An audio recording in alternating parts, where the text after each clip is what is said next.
I want to thank all of you who come out. Again, I think there's a good representation from all the river communities, and we appreciate the interest. And so with that, let me just start right here, and we'll self-introduce and jump right into it. If you can't hear, give us the high sign, and we'll try to project it with that ourselves. Yeah. Specifically, my name is Jim Hicks with the Sacramento County Sheriff's Parking Enforcement, Towing Enforcement, and specifically on the admin side. So once you've been issued a parking ticket, or if your vehicle's been towed, that's the unit that I represent. There's a few folks who want to probably see it, I think. Okay, good. Yeah. My name is Stacey Patterson. I'm a deputy with the Sheriff's Department, and I'm currently assigned to the Homeless Outreach Team.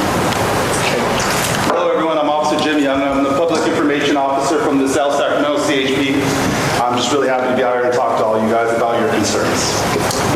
Good evening, Barry Chamberlain, Chief of Code Enforcement for Sacramento County. Hi, I'm Sergeant Mike Rogers with the Sheriff's Department. I'm the supervisor for all the officers working in the Delta. Good evening, my name is Reza Mogisi. I'm with the Department of Transportation. I'm the Chief of Maintenance and Operations Division. We maintain and operate traffic safety measures and also deal with roads, bridges, trees, street lights, and whatever is within the road right away. I'll be giving you a brief presentation on what we have done to date and get your input on what we propose to do. I'm Victor Rodriguez. I'm also with the Department of Transportation. Okay. And just to be clear, and I think all of you probably know this, that Reza and Lupe and folks in Sacramento County Department of Transportation are responsible for county roads, whatever the conditions are. But as it relates to state highways, obviously 160 and highways 12 and highways 4 are not under the jurisdiction of Reza. So we can have those discussions and sort of take notes and recognizing that that interface is always clear to folks. And some of the things that maybe we would like to do, either as citizens or as county supervisor or as county transportation, can only be done under the jurisdiction of Caltrans. So with that, I would just note that I, again, heard from a number of you here this evening, others that may not be here, up and down the river and communities, the traffic volumes, both in the mornings and evenings, the unsafe driving behaviors, concerns about access to certain public areas like the post office here, but it could be the post office in Hood or in Courtland as well, or elsewhere in Ryde, that the ability to cross safely if you're on the opposite side of the levee or the road, just maneuvers and speeding, and people that not really respecting communities in which you all live and make your homes and have your businesses. And so the idea is again, we have some focus on Walnut Grove. We have requests previously for upstream in community of Walk and in Hood and Courtland. And so I think you ought to expect, after you talk about kind of the focus on this kind of media area here, to hear from others about other areas and talk to those. And again, with our Highway Patrol officer here this evening to talk about enforcement or areas where they might be able to assist as well. Physical patrols are helpful, and they work in a lot of cases if people respect the stop sign or the crosswalk or are alert. If they don't, though, then enforcement becomes a primary piece of all that. And I would just say that Officer Young told me that he has another pending obligation, so I wanted to go to the transportation stuff first so he can hear and respond to those things both on the state highway but on the county roads where they do the enforcement as well. And certainly with Sergeant Rogers and his team here with the Sheriff's Department, be able to respond to some of those things. So Reza, let me turn to you. Brief presentation. We have some handouts. Sure. He only brought 40. He didn't know we were going to have 100 people. I should have told him that.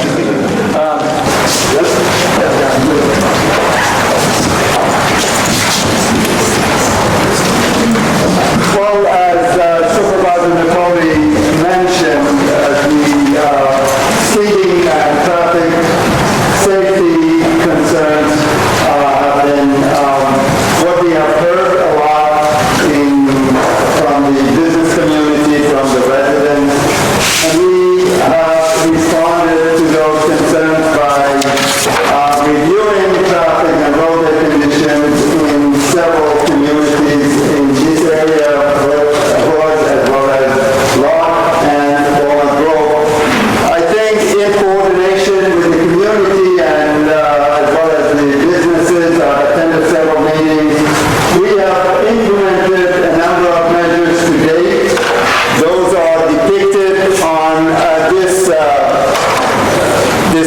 here, as well as what I shared with you. And those include putting flashing beacon, for example, on the four-way stop, all-way stop, at the intersection of River Road as well as C Street, installing double yellow line all the way from C to Depot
the private applicants? We are the private applicant, yes, we have made the request, and they no, that wasn't, I think that was coordinated with the county, and the environmental, that has gone to express the cultural piece that is now under review. And as far as the parking enforcement and on the business there, I would not like to see parking enforcement right all the way out here. And that's just my opinion. You know, this is a delta, it's very lax. If you don't want people throwing watermelons, then maybe you can talk to them. But, you know, I really would not like to have parking enforcement out here. I think that's something we have to discuss to see what would be the kind of the consensus, or if we cannot have the majority of people, and then that's a dialogue and move out and over. I had an incident 2 weekends ago on a Saturday where I think a truck passed 2 cars at the stop sign at C and River Road at Nottoli. And this car did not want to stop at the stop sign, and so he passed. Both cars went around them and could have smacked into anybody crossing the crosswalk. Signs don't seem to be working very well. And I'm wondering if there can't be like speed bumps, tables, things like that that actually cause people to really take notice because they have to slow down. And they have them in all kinds of places. Elk Grove has them, going out to Franklin, you know, Good Street has them. They are around, and you don't have to dig a hole, and you don't have to get the county approval for putting a hole in the right. I just want to, you know, what she's saying is people don't care what a sign says, what a line says, what a flashing light says. People are going to be in their biggest hurry to get home to wherever they're going. Just past law, you know, where the little turnouts are. What was it, not last weekend, the weekend before last. Someone just in a hurry to get home, and if it wasn't for that little turnout there, I would have been in the river, because this guy is just on, you know, and they don't care, you know, and it's the people like us that live here that are paying for their actions, okay, and I'm looking at what, and I don't know if I'm just speaking for myself or I'm speaking for a lot of the people here, what you have planned here is nothing. It's a Band-Aid for a bullet wound, you know, and I don't see anything that you have proposed here that will stop the bleeding. Okay, and I know you guys have your you know, but I mean, action speaks louder than words. Okay, and I think there's plenty of people to vote on here tonight that I think that there should be speed bumps all the way through town. I mean, I live on Grove Street, and coming up from where the small shop is, I have a Jeep, and just me looking there, just pulling up out of there, I almost got hit the other day, because some guy doing 60 miles an hour, and that's just coming out of town. You know, that's hitting the stop sign on A Street, getting to the small shop, that's 3 blocks. You know, they're doing 60, 70 miles. They're going really fast at night. So let him give an explanation. No, and I just want to say what I'm going to say. And I think that all this proposal is nothing. And what the lady just said, speed bumps, that's going to make them slow down in their little tiny hot rod fast cars that are lower to the ground. It's just going to tear them to shreds if they don't slow down.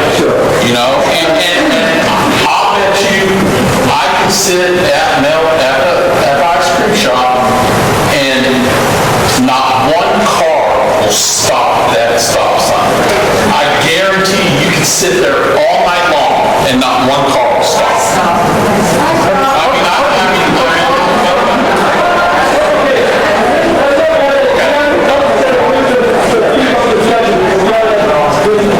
was just trying to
just come through here. But what happens with the live trucks when they hit this? Well, these are, the speed table, that's why they're not a clown on top and they're not a block. If they slow down and go over that, they should be able to get over it without any real problem. Thousands of tons of produce to throw on. Yes. All that product on our economy, and ski bumps and trucks and trailers don't go over. To me, it's pretty simple in the first place. Put a cop down there, make some tickets. Now, I have to write this whole count. As the Altamont approaches the little bridge to come into Walnut Grove, there are a series of rumble strips. What about that alternative? The rumble strips make noise. In fact, when we put those there, we made sure that we didn't have any homes or businesses or anything nearby, because all day long we hear this and that is not really something that we consider in urban areas. This is like a business district, very, pedestrians, they have, visitors, shoppers and all that, so that's not going to be good at all for us. So this is certainly we're talking about. Yes. My question is about your pilot program. How long do you generally keep those speed bumps in place to see that, it has been an effective project or it's not going to work? In general, what we have countywide is for residential subdivision streets, we don't go through a pilot. When we receive requests and there is a majority of residents asking for that, we go through the process and install it. But here, this is a unique situation because of the high volume of cars and trucks that use River Road and being close proximity to the village. I think those are some of the kind of unknown that we have for this location. But at the same time, we also recognize that this River Road, which from the bridge all the way to C Street is very narrow.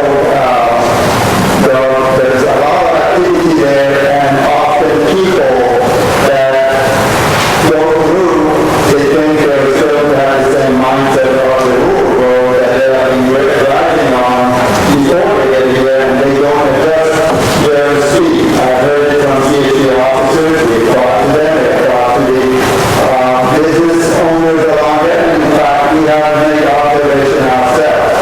So, this is something that we have been really struggling as to what to do here to kind of deal with the concern that people have at the same time, not to cause a real concern for the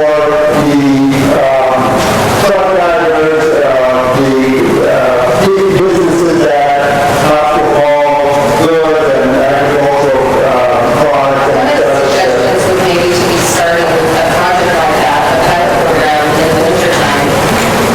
Say right now, after there's tomatoes, grapes, and then start it after the harvest season and try it through the winter season to see how it works. That's just a suggestion. we can consider that. I know you say it's C Street, but I'm hoping you're going beyond, past my shop and into a lot of these things too, because when people get by that stop sign, they just fall out of town. And the other thing I wanted to ask is, when we first heard this project proposal for you, you had the flashing 25 coming in at Eco Lake and going out past where my little shop is.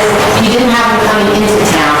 You told me, well, let's just see how these speed signs work, these flashing signs work at the pilot first, to see how it works, to see if it calms me down. But since it's taking 2 years, why don't you have a look to the other side too, as people are coming into town as well? The 25 flashing instead of just leaving. We have one in advance of your business, southbound direction. You have a new one? There is a flashing beacon. I mean, not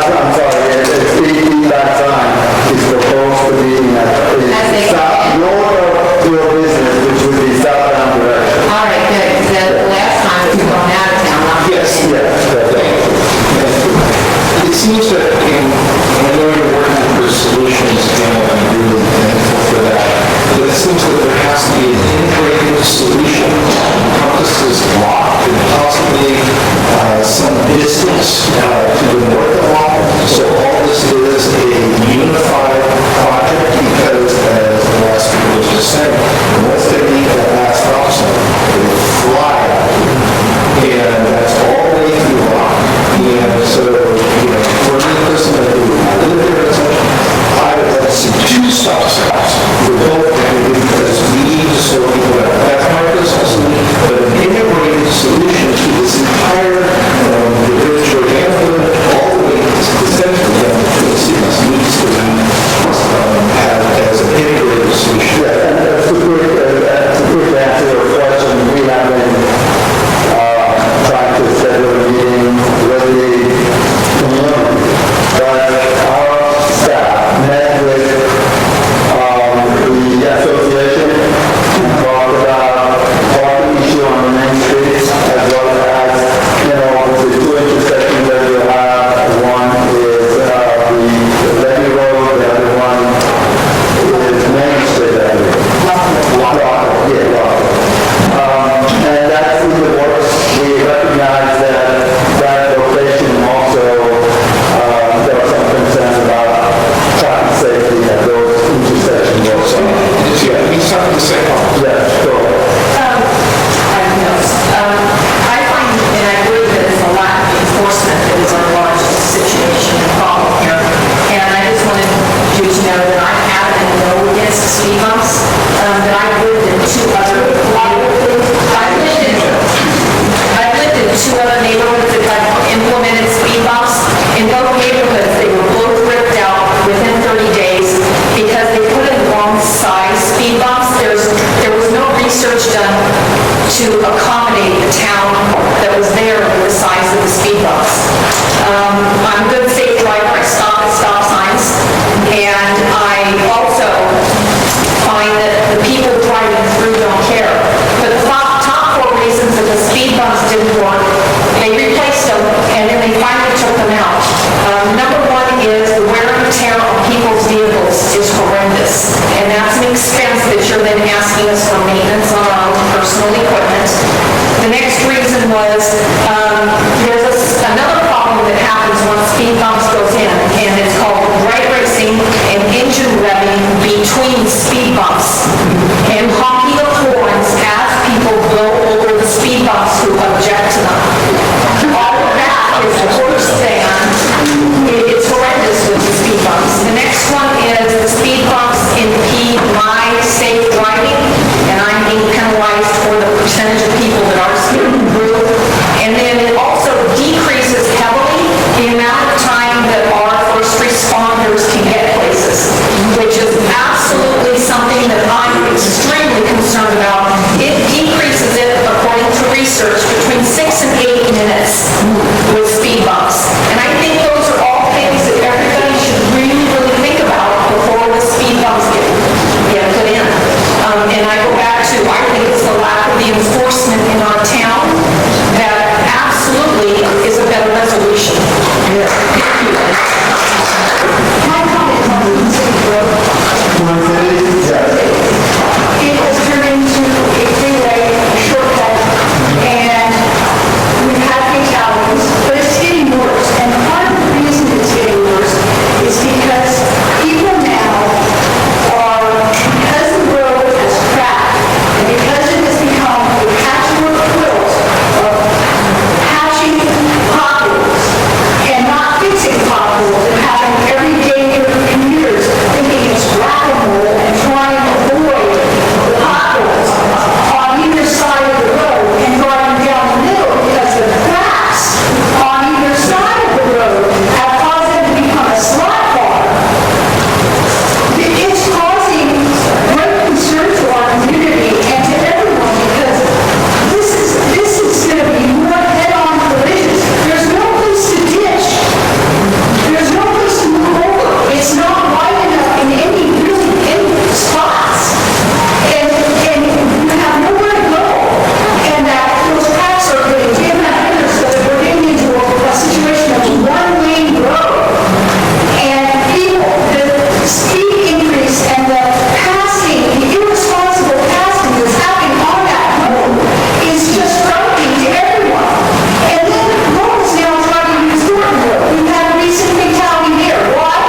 about these traffic apps?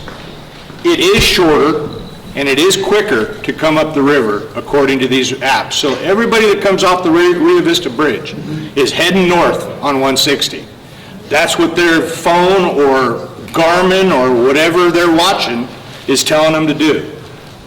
When I did my research, they said the only thing that will affect that is more stop signs, more double yellow lines, all of this kind of stuff that factors into their algorithm that tells people, you know what, you're better off staying on 12 and going over to I-5. I've been out here since 1972. No one ever knew where Walnut Grove was. Okay, we liked it that way. That's why we all live out here. You're talking about a detour because of the bridge? None of that matters. Everybody comes up here now. You said 7,000 cars a day? I bet it's double that. I bet it's double that. This bridge that we have here, the green bridge, the main bridge in Walnut Grove, is rated for 4 cars at a time. 1 truck. That's what the stats say. 4 cars at a time. Maybe you need to meter the traffic that goes across that bridge. Whatever it takes to slow this route down so that that app tells these people when they get to the Rio Vista Bridge, you need to go straight. Stay on 12. The other thing about Twin Cities Road is it should be double yellow from the river to I-5, period. Done. Just done. That's how you solve the problem. My wife drives up and down this river every day taking my kids to school, and she has an issue every other day with traffic. Yeah, and I agree with you. I think when it comes to normal traffic, that would be probably not a problem. But you can also consider when you have a slow-moving agricultural equipment They can that I've been behind trucks plenty of times. They can wait and drive with the truck. The truck's working. These people are speeding through town just trying to get to where they're going. They don't care about Walnut Grove. But that would include everyone, even the residents, the community. We're fine with that. We're fine with that. We have the sheriff and the highway patrol here, so there seems to be an issue of enforcement. So is there any commitment on either the sheriff or the highway patrol to sit at these areas during peak traffic time to start ticketing? Because I'm up here about 4 days a week, 3 days, and I haven't seen it. And I know I commute all the way to Bethel, and I know there are places you can't sit. But right in this vicinity, can we get a commitment, or do we need to call? So I've been in South Sac since 2011. A lot of times I work beat 90. So for all of you guys don't know, beat 90 is the Delta beat. And we put out a beat 90 on all 3 shifts. All right, but what you have to understand though, on beat 90 is that if something's going on 5, they're the backup for Highway 5. So if we get a lot of crashes going on Highway 5, they're gonna have to actually leave the Delta and go help on Highway 5 during commute time. But if Can I finish talking real quick, please? Can I please? No, that's actually beat 80, sir. Let me finish talking. Okay. We do have a beat 90 out on every shift. There's one on A shift, there's B shift, and C watch. When I worked B watch from 2012 to 2014, I took 90 a lot. I actually love working out here. The things that I talk to officers, we have problems out here, especially in Walnut Grove. Over by the ice cream place, there's really nowhere we can sit where they don't see us. They see us from a mile away. Otherwise, if we're impeding, is at C Street right there, and it's going downhill, they see us from a mile away. Same thing over there at the new stop sign over at the bridge. There's nowhere where we could not be seen. As everyone knows, if you see a CHP officer, right, if you see a black and white, you're gonna actually obey the law. Can I ask you a question? And I understand that, and we're trying to be out here as much as I can, but we also have resources. We have 70 officers that work the road. So South Sac goes all the way from the Antioch Bridge, we do all the 99, 50, and 5, and not to mention the unincorporated part of Sacramento County, which is Power Inn, Florin Road, where we get a ton of crashes. We do have a unit assigned out here, but at the same time, when we have 20 crashes going on in 99 at 6 o'clock, and we have 4 or 5 going on 5, he has to come over and he has to help relieve the traffic on 5 to make sure that freeway is actually moving. All right? The other problems I've had when I was working out here in the county is there's a lot of 2-lane county roads. There's nowhere safe for a CHP officer if we're shooting forward radar, right? And we shoot forward radar out here because there's really nowhere. No, no problem. There's nowhere really we could sit and shoot LiDAR. So if we're shooting forward radar when we're moving, so when we're moving and we have a car coming northbound on 160 or River Road, and we get them going 70, 75, by the time we turn around, like a quarter mile down the road, and we find a driveway where we could safely make a safe turn, we already lost visual of them. All right? It's one of those things, same thing when we see someone going over double yellow lines. That's my pet peeve, especially on 2-lane county roads. Believe me, if I see anybody, I want to write them a ticket, or anyone going over 65 miles per hour, I want to write them a ticket. But there's just, out here, there's challenges that aren't any other place that we deal with. I'm sorry? A bicycle? So motorcycles, because of the nature of California Highway Patrol and the motor officers, they have to be on freeways. They're not allowed in rural areas. Really? Didn't know that. Because we need to, when we have lanes blocked on the freeway, and there's all 5 lanes blocked of Highway 50, they have to be able to go through traffic to get to the people who are injured. So we actually do not let motor officers out in the Delta. My cap, I work directly for the Great. And sir, you said you were a supervisor, correct? Great. My problem is that when your offices tell officers to come out here and do enforcement, they get a sandwich and they go to the service center down here for an hour and then they go back to Sacramento. I see it every day. I drive by that service center that we have, the old sheriff's service center. Every day there's a highway patrolman or a sheriff sitting in that parking lot. Now I understand because I used to be a highway patrolman. You have to write your reports. Sometimes you got to drop your drawers to go to the bathroom. But you don't sit in there for an hour when you're supposed to be down here at least doing visual enforcement, right? Visual enforcement. And like you said, B90 goes all the way from Courtland all the way to the Antioch Bridge. So a lot of times, how many tickets are written south of this town? South of this town? I mean, Right. how often does B90 get down to the Antioch Bridge? Well, I know I swept it every day when I went out there, but I also know that in the last 6 months, we had a grant that was procured through the Office of Traffic Safety. It's a Drive to Stay Alive grant. We did have enhanced enforcement on Highway 12. And that actually was a 3-county one, along with San Joaquin County, the small part from Terminus pretty much to the Rio Vista Bridge, and then pretty much all of Solano County, Highway 12. So along the 3 areas, we did go out there. We had extra officers out there writing citations on Highway 12. And that was something that Office of Traffic Safety did, that they gave us for extra enforcement. Now, I don't know if there's something, if maybe someone wanted to write a grant for 160 and get more officers out here and pitch it to Office of Traffic Safety. I might be able to try to talk to one of my lieutenants and maybe do that. I used to write tickets, we'd have one officer on foot. When they witnessed a violation, they'd radio to the guy up ahead to write the ticket. We do that still, but on the freeway, it's a little easier on the freeway when there's actually the same place to turn around. You can sit at Mel's Mocha in a chair and watch people run that stop sign and radio the guy up at the locks to pull the guy over. They could pull him over by hand. I used to do that too. Just wave them into the gravel. Time on the freeway, it's kind of hard for them to come out, because it's too far for them to respond. We have 1 on 5. So if he's out here and there's a crash at 5 and J, it's going to take him like 45 minutes. And a lot of times, a lot of officers who work B90, they're at the service center, they want to make sure, so if a crash, and like you said, they're typing reports. And if there is a crash hour, they want to make sure that they're close enough to be able to respond in a timely manner.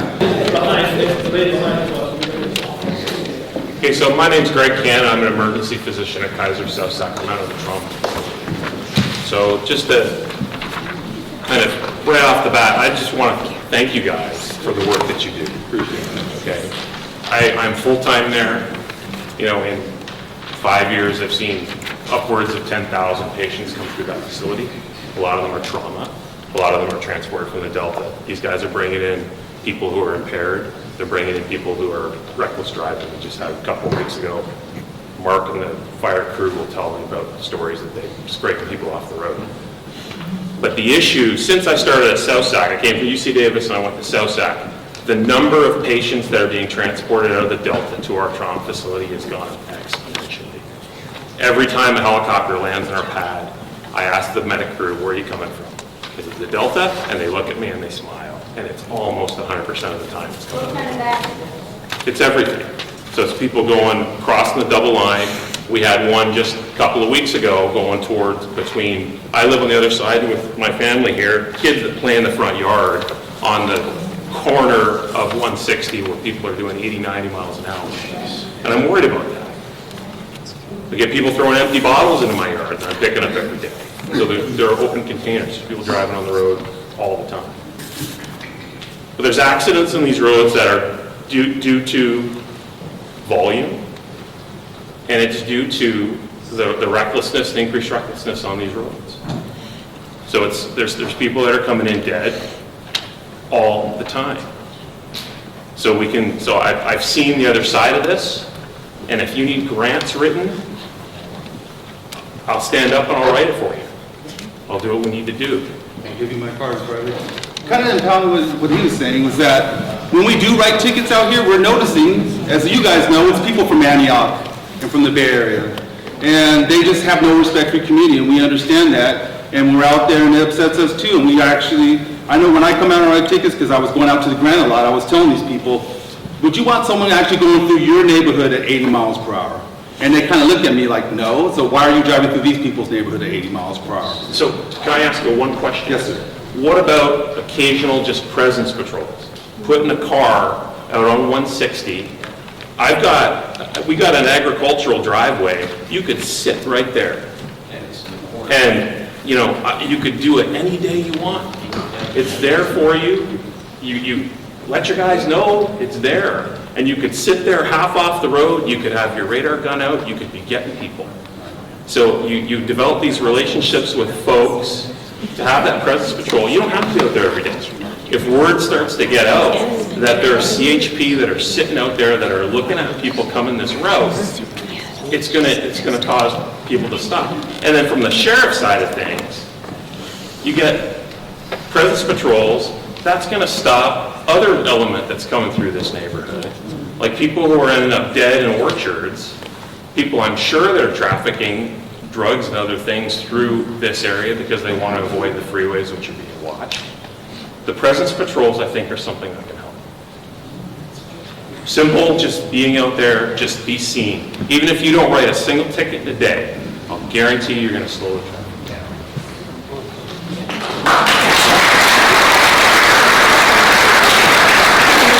I volunteered at the Walnut Grove Fire Department. I think for the last year, I think I've gotten 3 fatalities, multiple casualty incidents. We had to transport 6 people, just traffic accidents all the time. I appreciate to see people what they do. I see them at the service center, and they're writing reports. They're not in there goofing around. They're writing their reports while they're in there.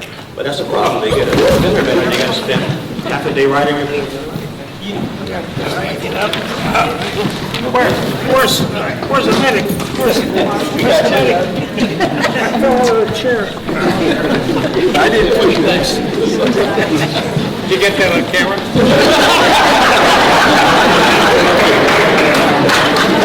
That's the fire department for you. How many hours a day do you spend writing a report on a fender bender? Half a shift, probably. Well, I think a lot of times, as we all know, at one point there was a residence post out here. There was a residence post because of, you know, the lack of officers going through the academy. Just like every other police department, the sheriff department, we're just having a hard time getting qualified applicants. I mean, when I went through, we had 90. Some of my classmates, or some of the people I work with at Southside CHP, when we were doing the big hiring, we had classes of 250 to 300 people. We're putting out classes of 50 now.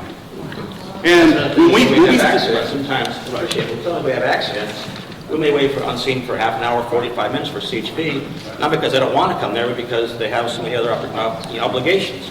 We're not the only place in the world out here where people drive crazy.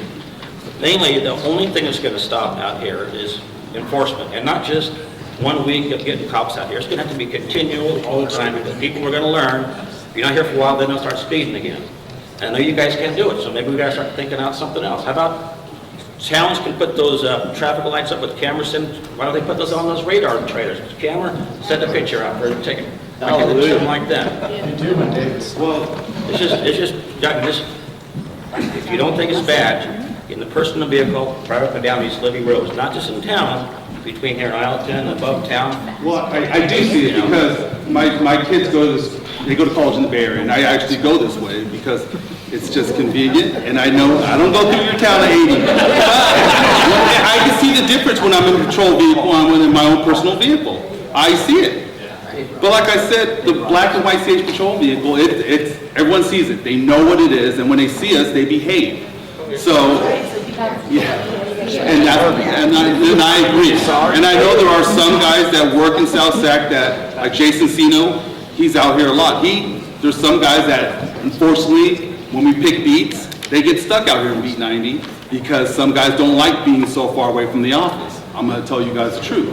There's some guys like Jason Sino or Matt Lawton who lives in Walnut Grove, who was here and was in the residence post. He loved it out here and he loved everything about it. And so did Jason Sino, and there's a Joel Ray who's on B-Watch who loves being out here too. I think those are the guys that come out, but some of the guys, of course, that aren't familiar with it, it's scary. I remember the first time I got out here, I was forced, because I was a junior guy on beat, this was 2011, I got lost. Well, now I don't know how many calls. You know, I didn't understand about 160 and River Road. I didn't understand that. And so I think a lot of guys are, when they get out here, they're scared to actually patrol all over the place because they're scared of getting lost. And then when you also have 30 to 40 minutes, so we could be in Walnut Grove and get that crash over at Antioch Bridge. It takes us like 30, 45 minutes to get out there. And by the time we're over there and we're cleared up and the people are flown to John Muir and Walnut Creek, and then we have to do follow up to John Muir. We just can't, okay, they were transported by helicopter, we just can't let it go. Now that officer who's B90 has to drive all the way to Walnut Creek to the trauma center. So think about it, so they took 45 minutes to get there, you have to see for an hour, hour and a half, and then the helicopter flew, you have to drive through traffic to John Muir, and then a lot of these times at the trauma center, as you know, they're not be able to be responsive, and a lot of times, unfortunately out here, they're under the influence of alcohol too. So then we have to get a warrant to take their blood.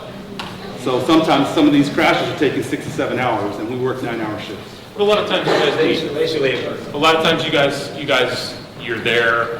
The workup's going to take a while, and you do leave, and then there's warrants put up for those people. Right. So that. Basically, all the WO lines and everything in the world is not going to help unless we have a constant enforcement, steady enforcement. How much does the condition of the roads contribute to these accidents? Well, it's just like everything. I mean, if you have someone driving at a speed that's unsafe on the road and the roadway is unsafe, there's more chance there's going to be a traffic collision. I think a lot of these people that are driving through your neighborhoods every day, and it's people that are from, like I said, the Bay Area, and they drive this every day. And I don't understand it myself. I mean, for me, my wife, she'd rather take the freeway, even though she has to commute to Pittsburgh sometimes, than go this way. But that's just her. Some people, they just want the fastest way to get to work.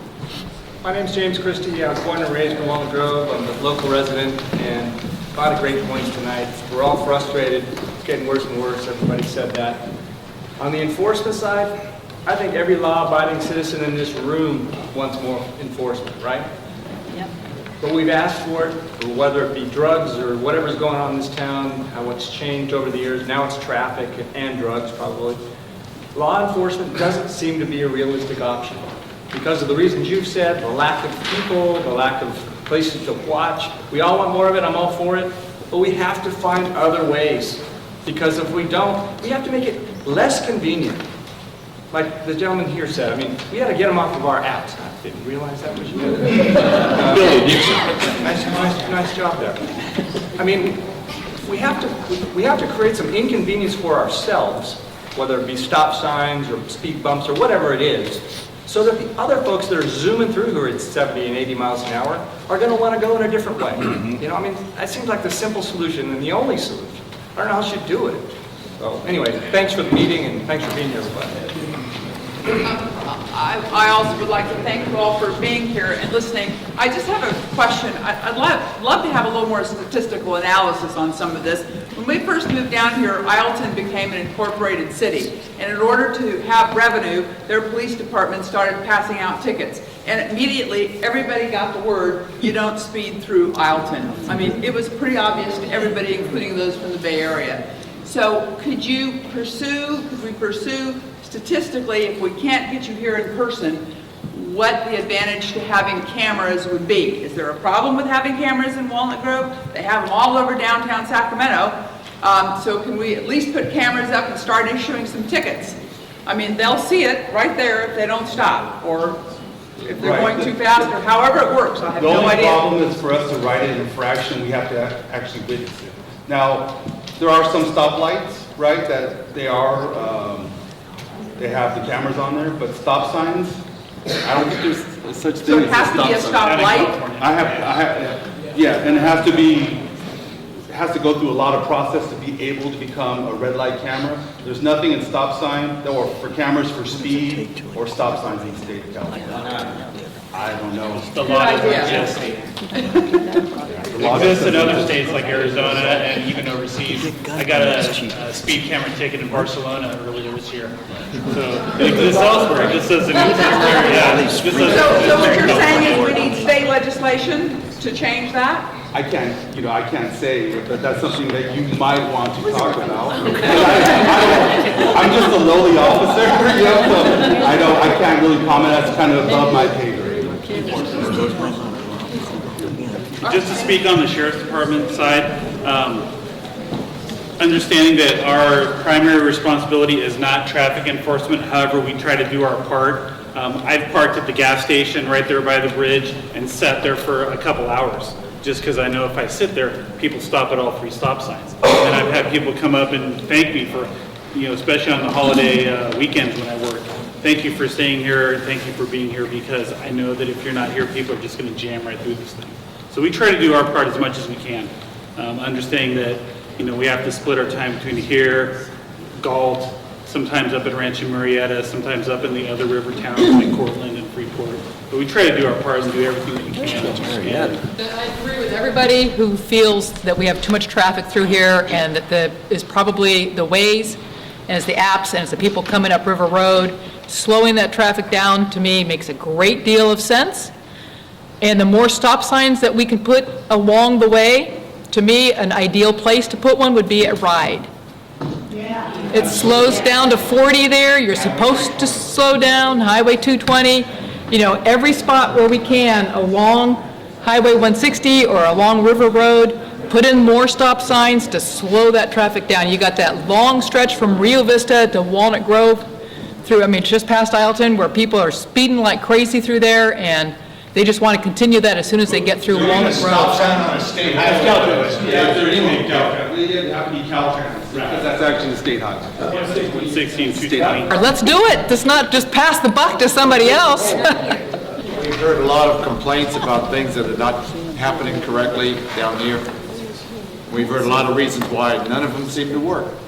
Where are we? This evening, part of the focus, that's why Reza was going through what had been taken on as approach, again with conversation with community members, to try to use some physical controls to modify behaviors, recognizing obviously that when you do that, it inconveniences others and may not find favor with everybody.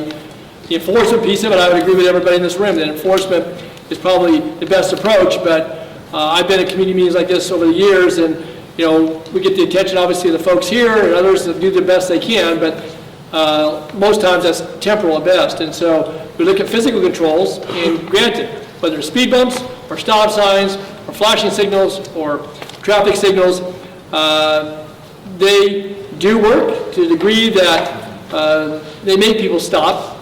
Certainly speed bumps do. Stop signs, though, as we've heard this evening, people can decide to ignore that, although they're less prone to do so. And so tonight, I think part of what certainly Reza and the Sacramento County Department of Transportation were attempting to lay out, and you have the exhibits, those of you that got copies, was to show what approaches have been taken thus far, recognizing we've had requests from certainly the town of Locke. Also, I can tell you I've met with folks in the town of Hood. I know that the speeding goes to the county line here on Walnut Grove Thornton Road, all the way down to River Road, all the way up to Freeport. And I guess the best I could offer to your question, Dave, is that we're prepared certainly on the portions of road, recognizing that maintenance, and I heard those comments as well, that we struggle to keep the roads in a travelable surface, and yet sometimes I get criticism, not too often, but when we fix a road that was not so good, because then people drive faster. But that's no excuse not to do it, though. There's no excuse not to fix our roads. So I guess my point into the question here is that what we're proposing here in Walnut Grove on a pilot, and again, recognize that I've heard already this evening, obviously there's folks that feel very strongly that a pilot should not even be explored any further than the conversation this evening, is to look at a couple of, at least one, if not two, undulations, speed, basically tables, speed tables, and to try those out. They're temporary, they can be done during the season. Again, if people have a tremendous reaction to them, we can take them out the day after we put them in. But the idea is to try something, recognizing that what we've done thus far, and I'll write a letter to Google, and hopefully they'll pay attention to me, and ask them to take us off ways. But a lot of folks have discovered these, river roads, and just because it's not on ways doesn't mean others aren't going to continue to use them. But we can try that. And so, to the point is that we were going to propose to try a pilot. Again, recognizing that this evening we would have a pretty good turnout. And again, that's where we're at. So, Reza, you want to just go run through it quickly? I think in the back of the same handout, there was a proposed location for a speed table to be used as part of a pilot project. And that is what I wanted to share with you and kind of get your thoughts and feedback on it. Obviously, there are people that think that's a good idea, and there are others that think differently. But we're open to look at this option to see whether this is something that can, on balance, be an effective tool to deal with the issue. Yeah, Dave? I saw this map 1 year or 2 years ago. No, this is not the back of it. I don't care which one it is. This map has been around now for at least a year or two, and nothing really has happened. And there's really little excuse for that. I agree with you. Some of it hasn't been done, and that is the one that deals in red. We have done something to the extent we could.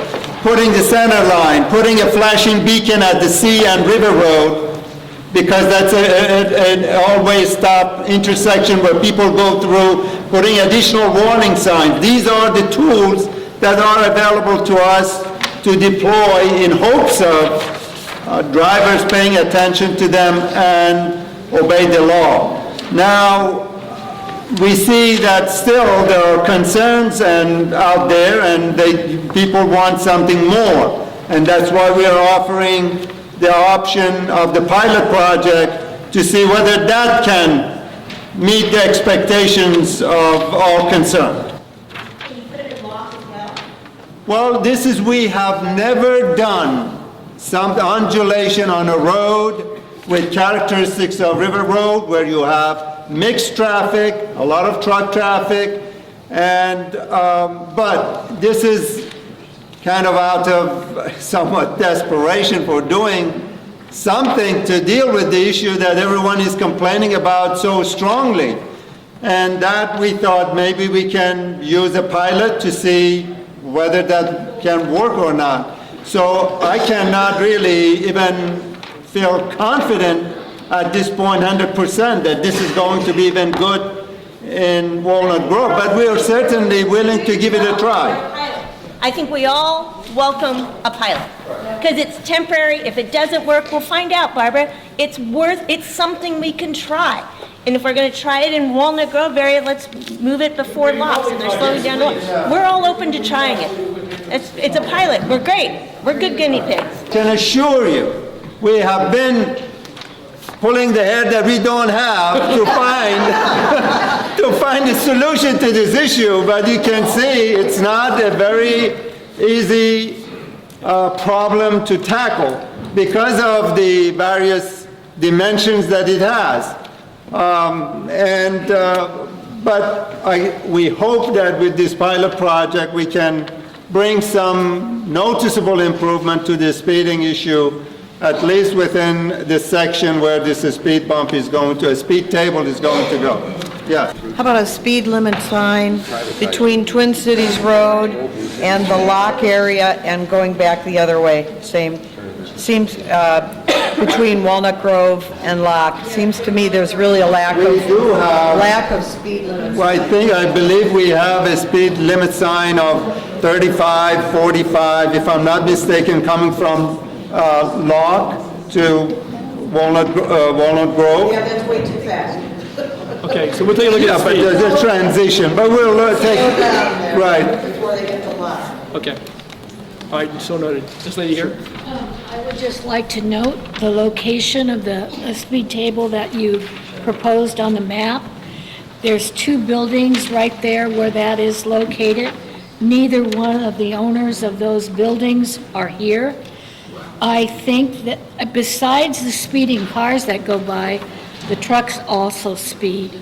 And unfortunately, we're going to have rotten tomatoes and rotten fruit all over the street, and who's going to be cleaning it up?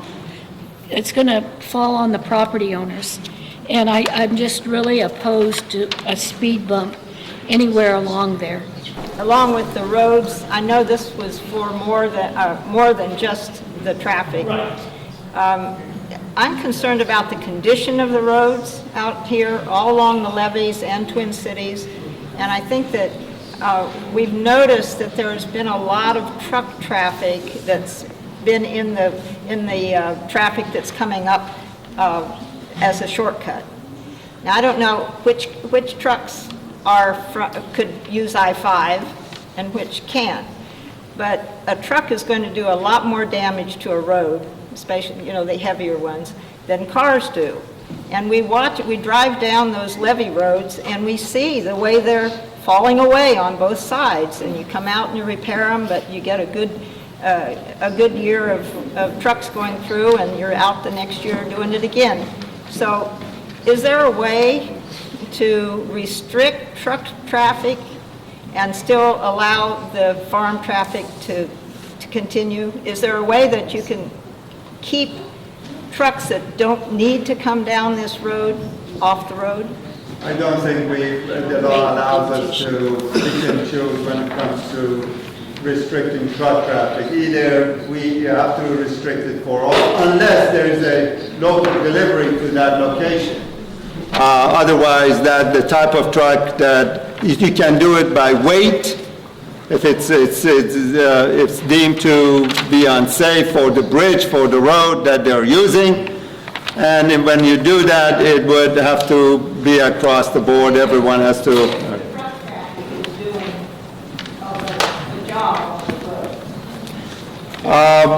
Food trucks are agriculture out here.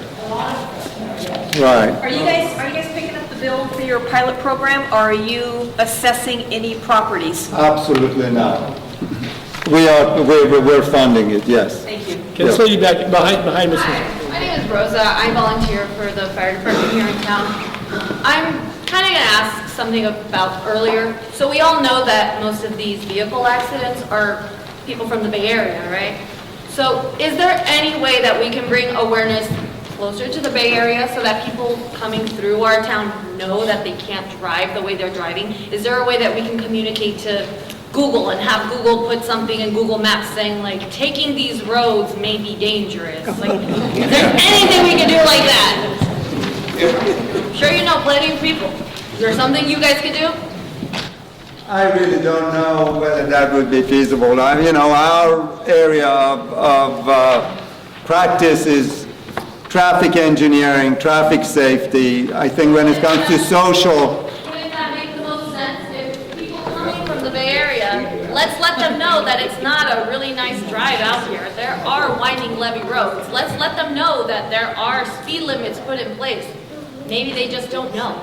I mean, firsthand, I have been to those vehicle accidents. They are not pretty. People don't know what they're driving out here. They just don't know. Well, I think we have talked about a lot of measures and methods for our road safety, but everything has a negative impact to it, except police presence. I think there's no negative impact to police presence. So why can't we just work on that? Can we address the Antioch bridge toll? Can that be raised? Just make it a little bit more annoying.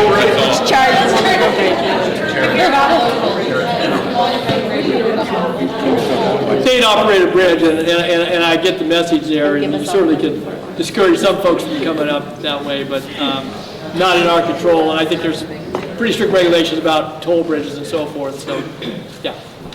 Don, could you just add to your long list to ask the Transportation Department what the problem is with having a camera at a stop sign versus a stoplight, whether it's a technical issue or what kind of issue it is? Yeah, I wrote it down. We've got Silicon Valley, we must be able to figure this out, and I'm sure there are many other rural communities that have the same issue.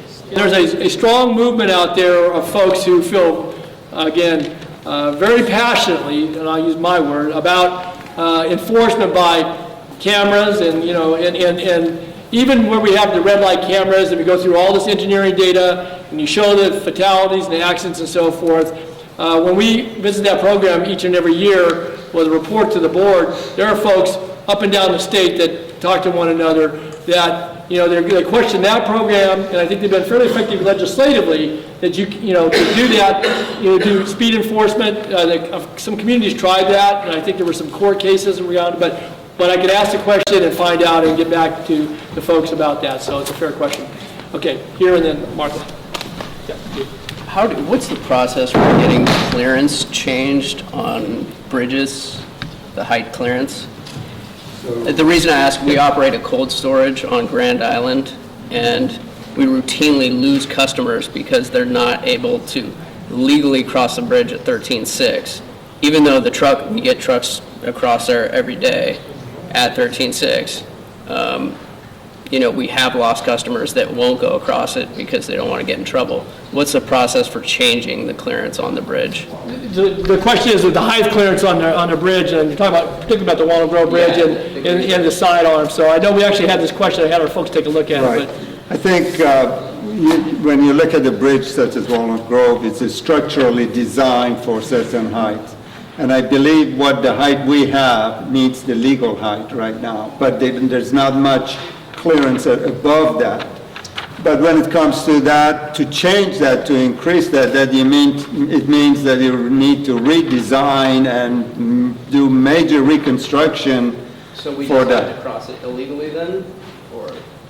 No, you cross it based on the clearance that's provided. We haven't signed that it says. It's posted 13.3. 13.3. We had this question, you remember, because you got those cross Right, members, yes. that you got clearance going if you went across the middle of the bridge, and they probably know how to negotiate it. So I had that question posed to me about, it didn't come from you, but, Right. and you guys checked it out as to how, because you can actually clear a larger vehicle, but because of the way those cross spaces come in at the... That is true. If you stay too close to the edge, you'll have a problem.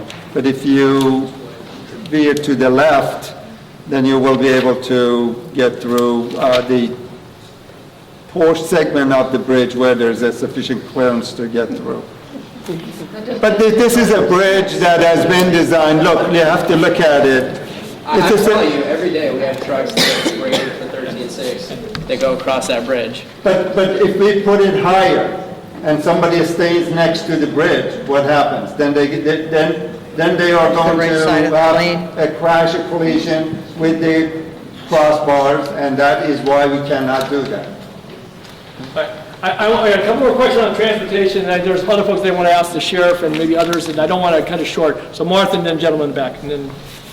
Can you address the issue of putting in a paved sidewalk for pedestrians between Walnut Grove, Marina, and Locke? Because there's just a little dirt path there that's treacherous, and we have a lot of pedestrians that walk between Locke and Walnut Grove each day. I think I can take your request and pass it on to my colleagues at the Department of Transportation, because I'm in maintenance and operations. And in our division, we don't deal with installing brand new sidewalks. We replace them, we fix them, the existing ones, but the new sidewalks have to go through a different process that they handle. If you give me your name, I'll be happy to have someone to contact you to provide the information. Hey, Don, I wanted to let them know about the height on the bridge. Okay. We haul a lot of wide loads up and down this road, and I'll tell you right now, the traffic is terrible. I waited the other day to get across the Ileton Bridge, 25 minutes, because cars would not let me across that bridge to get across there. Your height question is at the lowest point of the bridge is what's posted on the height of the bridge. But all these bridges around here are 14 feet or greater. It's the lower, it's the struts that come down the side. That is the lowest part, and that's what they have to post. And we are regulated by Caltrans. Caltrans yourself regulates us on what route we have to take when we're hauling loads and stuff across here. The construction side is not ag. We are regulated by Caltrans. Agriculture is not. You guys can haul anything you want to up and down the road as wide as you want. The rest of us are regulated by it. Now, the highway patrolman that was here, every time you go down the freeway, wherever you go in California, you now see a highway patrol at evening or during the day. There's always a highway patrol with the Caltrans workers or the contractor on the freeway. We are mandated to put that into our cost of our bid. They are charged to us at the job site. They are charged. We pay for that highway patrol man to be there. I guarantee you every highway patrol that's on those projects is on overtime because they want the overtime. So when he's saying they need grant funding, then let's put that together in overtime. Because you tell those guys they're going to get overtime, they're on it like anything. And that's where we need to be. It's all about them making money and being present. They got to have presence here. If anyone, even you guys, if you sit up there, if we need to put the housing unit for the highway patrol and the sheriff right next to Mel's or up there next to the gas station, that's what we need to do. Because when people see those cars up there, they will not be speeding in there. Just today, from Mel's down to the spa, a little car took off, and I bet he was doing 70 miles an hour. It's crazy. It's gone. We've all spent, every one of us have spent at one point in time going down the levee, but nothing like what we're seeing now. I could be going down there, hooking along at 65, and I've got people passing me at 85 or better in the morning anymore. And where this is all going to come to play is that this app has come in. There's like 3 different apps. Caltrans, it is now it's like the norm to shut down Highway 12 and shuttle everybody up this way. It's the norm now. We never had Caltrans shut down Highway 12. Never ever did we have them shut it down to redo a paving on Bolden Island. They would have done that one lane at a time to do that before, but now it's easier to shut it down and shove everybody up this way. Well, now we're paying the price for it. I pick up bottles. Garamendi's and I pick up bottles every week off of our yard, our driveways. People throwing trash out. These people don't care. The last time I experienced this was back in 2003 to 2008 when that bubble burst and we saw this big rise in traffic. And none of it was as bad as what it is today. We have reached a new high in this, and it's not getting any better. But you guys need to throw money at the highway patrol. It comes down to money, and they got to have a presence. That's what we got to enforce, is a presence. The stop signs are a great deal. Stop sign needs to be at Ryde. We need to slow it down. I dread when the fog comes in, because you're going to have all these people coming up river, and they're not going to give a crap about who's coming out of their driveways. And all we can do is listen. That's all. Everybody rolls down the driveway. I fear for you guys being down the road. That is the worst corner. But all you can do is roll the windows down and listen and see if you can see the glow in the fog before you pull out. We don't have any back street to go down to get back on the road. This is something, this right here, this is all great, but this takes too long. This is way too long. We need something before winter hits. These people got to know that we're putting up stop signs, there's going to be cameras, whatever it might be, but there's going to be consequences for what they're doing. And that's the problem. They know there is no law enforcement. Right now, Real Vista has cracked down on traffic. It's a known fact amongst the locals right now. You bust over 35 miles an hour going through Real Vista, you're going to get a ticket. They are hiding out somewhere along the car wash, anywhere, the lumber yard. They're waiting for you, and they're going to give you a ticket. You ought to see everybody crawling through town right now. Nobody's speeding through town. But I guarantee you, tomorrow morning, anybody can park up at Mel's, and people are going to be hammering through there. So it's a money deal. You need to throw this, a grant, whatever this might take, for the Highway Patrol to enforce this. because they're not going to do it any other way. It's got to be, those guys, when they sign up for that roster, for their 30-day outlook, they got to look at it and say, yeah, I want that overtime, and that overtime. They got to want to do it, and that's what you're going to have to give them. And that's the money we're going to be talking about getting to make this happen. Everybody takes their hand and drives on these roads. We all are guilty. I'll be the first one. As growing up, I was probably one of the worst offenders out here for speeding, and I'll admit that right now. Now my wife and children have to get on these roads every day. I move white equipment weekly, 16 feet, sometimes larger. The CHP officer has left. I wanted to speak to him personally about this. I get penalized for moving the equipment. I have put flag cards out there, front and behind. I've lost 3 major pieces of equipment in the last 5 years. I get penalized for the accident. It's my fault because I'm on these highways. As far as I know, Ag still carries the right-of-way. So, my wife daily tells me she's almost had a head-on collision. We are on the opposite side of where Ronnie and the Garamendis live. We live next to Coquette. I've seen massive accidents in that corner. 3 weeks ago, I almost lost my family and my motorhome because of somebody driving down the center of the road, not even paying attention, on his phone. We have to have more presence out here, regardless of what goes on. One of these days, it's going to take a fatality of somebody in this room, of somebody that knows somebody, for something to happen, because that's the only way those things happen. A life lost of a community member. I've been here since 1989. I brought my family into here. My parents live out here. I hate it when we have to pull out of our driveway. I've asked CHP, patrol our side of the levee. They say, call the office, see what we can do.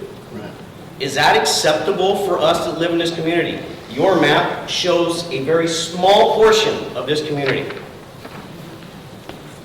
How much is it really going to take? Is it going to take maybe the loss of a Garamendi? Is it going to take the loss of who?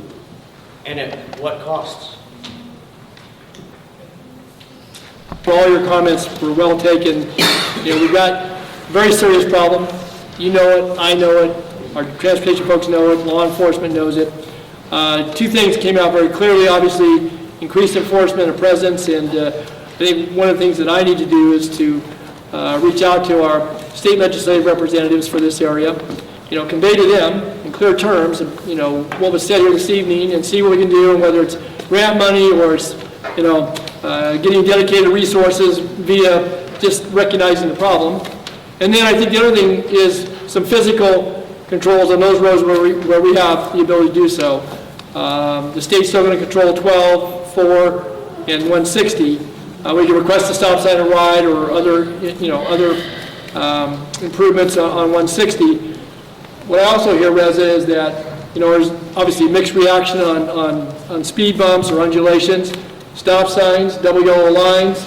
But all those things being said, we still need the enforcement to go behind it. So I guess the takeaway this evening is you've been very clear in the message. Again, I've heard from many of you prior to this evening.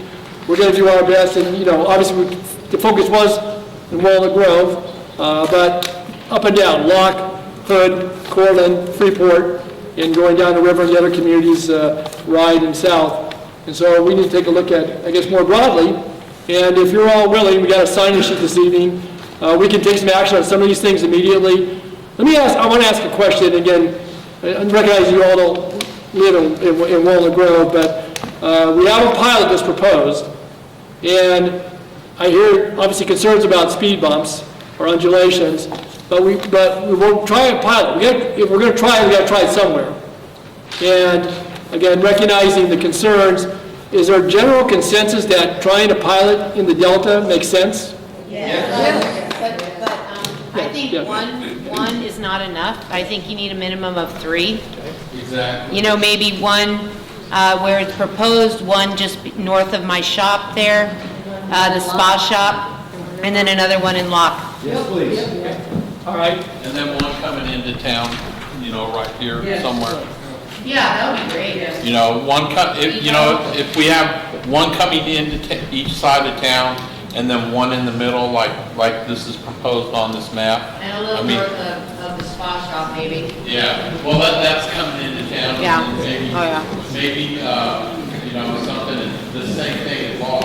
One coming in law and one going out. Mm-hmm. You know. All right. Well, I think we've got some pretty good guidance, and I recognize it's not unanimous. Most things aren't, but I think we do have general agreement that's a problem. And so, again, we're searching for some solutions, and I take it seriously relative to the enforcement because that is important. We'll look at the camera issue. In the meantime, again, stop signs, a pilot of some sort, and more WO lines and fix the pavement, and that's where we're going to start. So to answer the question, we need to do it post-haste. To Google. I know you have it, but emphasize that would be huge. We're not sure the cell phone. I don't know if Google can pay attention to me or not, but we'll give it a shot. Tell me what you guys think about what kind of problems are you having with the homeless population? Is that something that's a thing down here? Are you guys getting? Okay. We kind of run them off, but in the meadows there, I usually kick them out when I see them, but last summer, there was about, well, I know. We have a team that works out of the same station that I work out of, which is the Ford station. Yes. So I'm going to write down an email address where you could email the complaints about the homeless population and where the camps are or what kind of complaints that you're having. And then we can address it. She has a team of 4 people that work and they handle specifically problems with the homeless, whether it's getting them either services or going to the camps, posting the camps, and then when they don't leave, they go in and they clean up the camps and they leave. So I'm going to write that down, and you guys can, she'll field some questions that if you guys have, or she could explain a little bit more about what her team does. So I called, we had homeless in a fire in the back of Lock by the Meadows, and I think I was referred to you, and you guys came out, and I appreciate that. I don't know if you've been back there lately to see. Okay. And then what I've noticed is there's a lot of people in Lock then will take them in. So I've seen one homeless guy go in four different houses. So, you know, just if you're taking them in, it's an issue. You know, I know we're all trying, but, you know, they go from one place and then somebody takes them in and then they do something there and then somebody else gets them. So we still have those people circulating in Lock, but at least they're not creating fires out in the back. So, thank you. You know, I mean, that's definitely something to be concerned about. You don't want to, accept strangers into your house. Right. You know, homelessness is not a crime, right? And not all of the homeless are bad individuals. However, we do run across, the majority of them do have drug issues, issues with alcohol, mental health issues. So you just have to be mindful if you do let these people into your homes, you know, which is very kind and gracious. You just have to be very cautious on doing so, you know, because sometimes they don't have the best intention. You may have the best intention on trying to help them out and provide them services.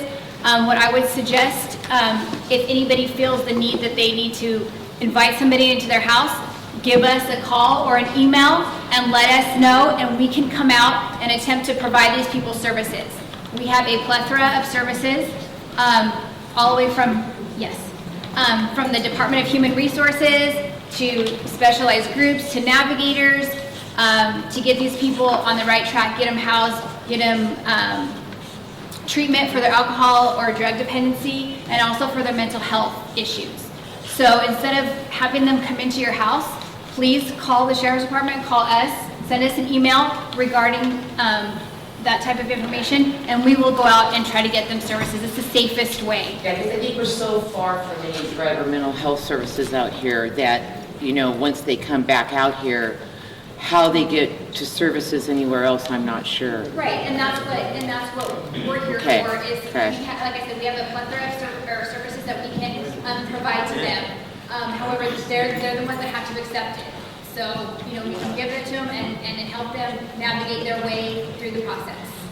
Thank you. Just to talk about this real quick, the email is checked every day, and you could leave a message on this phone that's checked every day, but it is not to report something that's happening right now. Like somebody's breaking into my house, or there's somebody out here and I see that they're doing drugs, or there's a couple of homeless people fighting. Don't call that number because it won't get checked till the next day. Call the normal sheriff's department number, or if it's something that's serious, call 911, please. We also have a strange, I don't know how to put this, I call it the homeless/houseboat issue. That we have people that are living on boats that aren't registered, that aren't being properly dumped of their waste or whatever, hanging out around docks, whatever, our dock.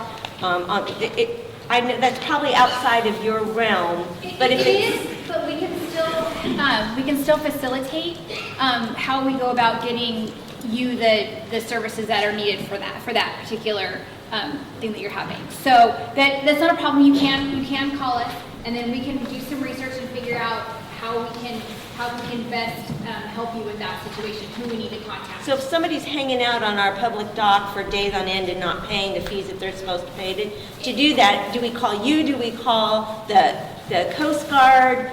It seems like it would fall under both. Call the sheriff. Water sheriff. You have a water sheriff? And then we can figure it out, and then No, it might become a trespassing issue, things like that, if it's privately owned. And people, you have to have permission to be on the dock, then the sheriff's department then can go ahead and handle it. But if that's something immediate, you'd want to call either the sheriff's 911 if it's an emergency, or non-emergency, to have a unit come out at that particular time while they're there. How long can somebody live on a boat at a public, how long can somebody stay on a dock that might be privately owned, but they're living on that boat? You know, I don't have an answer because I'm not familiar. There's no county code section that prohibits somebody from living on a boat. Is there any kind of code section that requires them to have adequate dumping facilities rather than in the river? Yes. Then who cites that? Whether the boat's seaworthy, whether it's they have workable marine toilets, whether the boat's currently registered, and so forth. Thank you. Great, thank you. There is a code for that. There is a code. If you have a dock on the river, it's with the state lands. And if you look at your state lands lease, it says your dock is only to be used for access to your boat to be removed from that point of docking.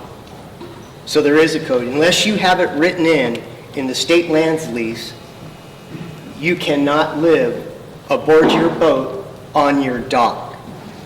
Now, the sheriff, the marine side, you guys won't do anything about it. Coast Guard won't do anything about it either, unless they're breaking an infraction of going up and down, navigating the river. And then all they'll do is a safety check. But there is, if you read your state lands lease, it is inside there, and none of them say, unless you are a commercial marina, JV, like what you have down there, you'd be okay for that. But a private, my dock, I cannot have a liveaboard. In front of Boondocks. It depends on how their state land lease is written.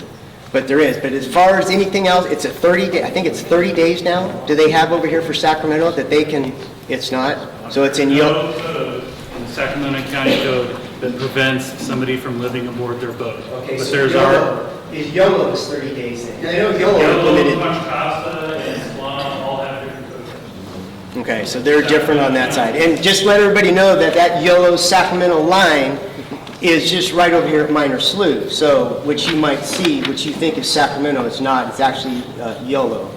And it changes back and forth. What affects you guys here, Landing 63, and the public dock just right up the hill. What do we do about business?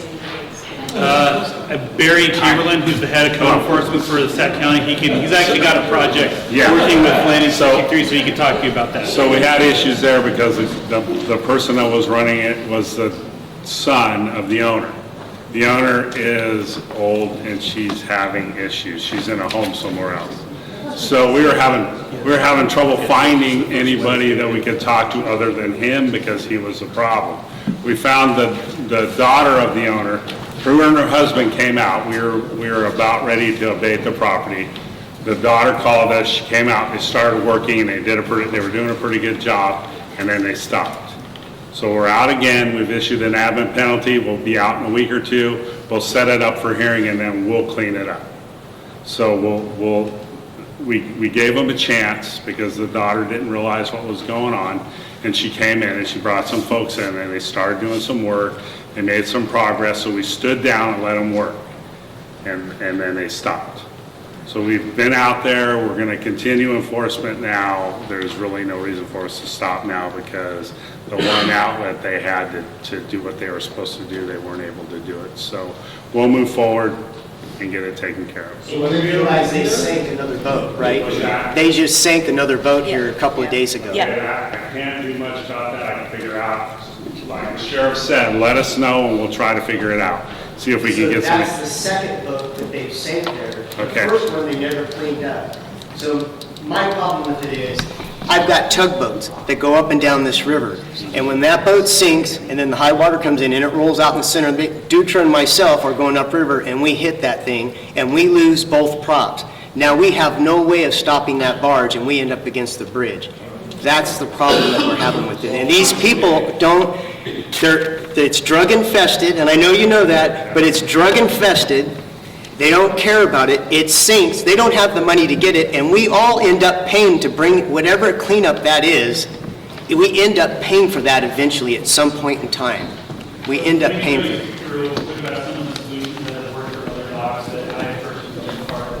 Here.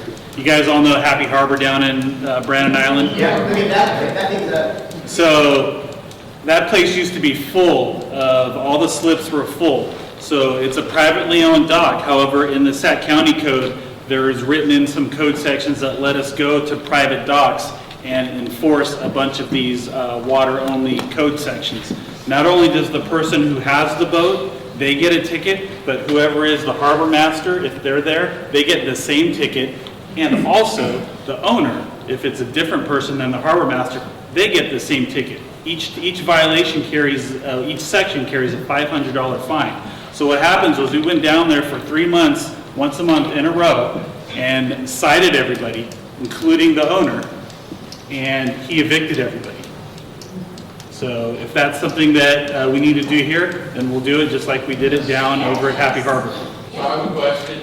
So you say you could go on private property and enforce code enforcement, right? Private docks. Oh, private docks. So you can't go like on the parking lot on Tyler Street and enforce? Yeah, the big parking lot. Yeah, I'm the one that you... Unfortunately, no, but private docks, that's kind of special. Because I mean, Tyler, the parking over there is like, you know, for code enforcement, that's like the drop-off point for broke-down cars, the drop-off point for drug deals. It's the meeting point. What the police have told me is it's the meeting point between Antioch and Sacramento, where all the drug deals happen. People are leaving cars there, and they're broken down, you call code enforcement. If it's on private property, we can post the vehicle. The problem is that it goes back to the property owner if we can't attach to a vehicle. Well, the city's the property owner. Well, The city of Walnut Grove is the property No, it's not. It's the HOA, not the, the Walnut Grove Homeowners Association. Well, in that instance. I can sit there and it's just like a park, and people go back there, park, the bass is turned down low, and I can hear bass all night long. Boom, boom, boom, boom, boom, boom. And it's, you know, it's people back there doing drugs, selling drugs. I got all their license plate numbers. I walk back there, take a picture of their license plate number, tell them, hey, I already called the cops. A guy tried to stab me the other night, you know, come at me with a knife because I'm taking a picture. Yeah, I called the sheriff, and I talked to one of the sheriffs, and he's like, yeah, he said, we'll try to make it out there, Mike. If you have a place for them to go, they're going to go, and they're going to, you know, hardly any signs, there's no lights. I've been working down here in the Delta for 2 years now. I started October of 16. And the one thing I noticed, and it's no knock on people in the Delta, you guys don't like to call the sheriff. You guys wait and you go into the service center and you say that 5 days ago, I got ripped off and I saw the guy that did it. I'm begging you, please call when you see something happening, because then we can come down and fix it. Just please do that. 3 hours for anybody to show up. So I'm on River Road. I'm a business owner there also, as well as a resident in town. And I'm at the curve that's supposed to be 35, that everybody's doing 55. And as they make the turn, the gravel comes up, and I'm constantly replacing broken windows from the gravel that gets shot, and I'm 40 feet off the road. So behind the building there at the gates, back maybe 500-600 feet, is a very good homeless camp. I got to work last night, and they were camped on my entry of the building, and I couldn't get in. So subsequently, my sales that I was supposed to make, we couldn't get through the homeless people. So, interrupt. Please do this, because when they get it, they will come down, and if it's during the day, I come down with them because I work down here. So I went and got some help, came back, and the gentleman was nice. Still scary for me to confront anybody like that, because I've had others that aren't, and I try not to do it on my own. So he kindly stepped aside while I went in and out of the business. And this was just last night, but that whole area in that section, I've been broken into twice. I think the community knows that. I've never been able to recover any of my property. I've filed police reports both times. On the first one, they found out who did it, and I was working with an officer who all of a sudden I've never heard from again. The second one, I think we know who did it. I've sent phone messages in numerous times, and nobody calls me back or contacts me. So I'm trying to do it your way, but I'm not getting any help. And I do have a situation there at that corner. To address first the homeless part. Okay. What happens when we're notified, and I can speak of this because this happened last month. We were notified of a homeless camp that was on the San Joaquin County line with us, underneath the Lower Sac / Liberty Road bridge over there in Galt. So we found out about it. We went down there. We walked around. I personally walked around with a couple of the deputies working that day, and we found several homeless camps. We notified them, and you post a little notice on their camp saying you have a week to clean up. If you're still here when we come back, we escort you from your camp. Everything and you get issued a citation or arrested if there's other crimes that we find besides that. And then you are, everything that's at that camp, we have the work crews, the people that get in trouble for like nonviolent crimes like drugs and DUIs. So they come down with the work crew with a dumpster and a dump truck, and we throw everything away. And we just did that for a rather sizable camp in Galt. So recently, I was told, I don't have anything that confirmed this, but I can ask you to check into it. They cleaned up behind me, and the workers didn't have a dumpster and took everything and put it on the road, which everybody saw for how long? My neighbors all thought it was me. My phone was ringing off. It wasn't me, anybody. It didn't. It took, how long was it there? 8, 9 days it sat there. Sometimes, like you said, that's from the 311. So it's like a 311 app, and for any kind of illegal dumping and other abandoned vehicles, things like that, you can report it to the county, and then they send out. It was. Right, they send out, and again, I mean, sometimes this stuff takes time. It's not going to happen, the next day, unfortunately. So the pile doubled from the first day to the 8th day until it was gone. Right, no, I understand. It was a free pickup. The whole front of my business was just a mess. Here's let you guys know it wasn't me.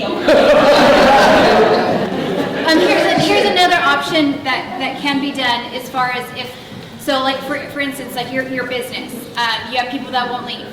Go ahead and call the sheriff's department. We'll try to get out there as soon as possible. We can trespass them. You can sign a trespass notice, and basically that prevents the person from coming back on the property. If they do come back on the property, then they're subject to arrest. We can also issue a citation for loitering on private property. Okay, so there are some law enforcement ways we can go to correct this too. It's not, yes, we do want to be kinder, gentler, we want to give people a chance, but sometimes we have to go to the next step, okay? And so that next step is then going the law enforcement route into citing people, trespassing them, posting their camps, things like that, and that gives them the message that they're not welcome here because they're going to go to jail. So if they violate that no trespass, then we can actually take them to jail for that. Okay?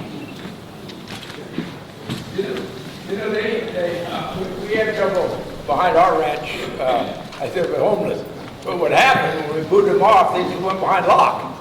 They just, moved to the area. Lucky This is where this email and this phone number comes in handy because they're going to be staying in the area. So if they're one place, we can go try to search for them and deal with the property owner and have them assist us and get them off the property and moved along somehow. Okay, we can either give them citations, post their camps, things like that, but it's important for you guys to call us. Like Sergeant Rogers said, if you don't call us and let us know, we don't know this is going on. And obviously there's a lot going on here that we don't know. We want to service you as best as we can. But you give a citation, they're not gonna pay for it. Right, but then you know what happens to that citation? They don't go to court, and then a warrant gets issued, and then we can take them to jail. For how long? Not very long.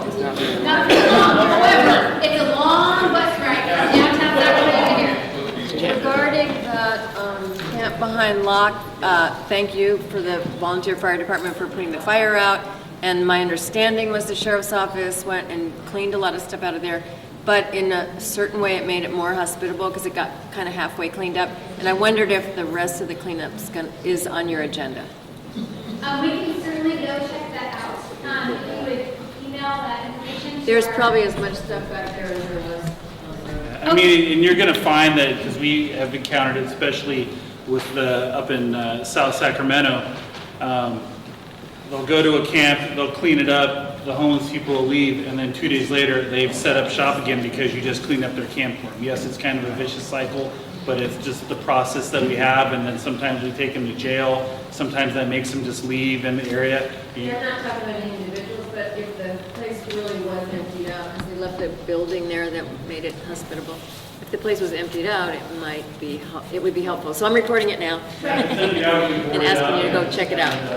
We can also do, we can look at the property and see how it's, yes, we can look at the property and anybody's property and make suggestions on, fencing, how to kind of keep the homeless off your property, like, disking your fields, chopping down trees, repairing fences. I don't think the property owners be interested in doing Well, that. then that's where code enforcement comes in.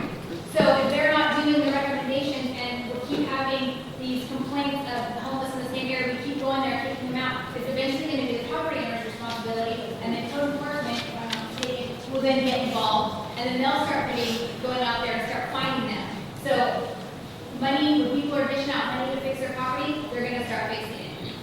So it's just a process.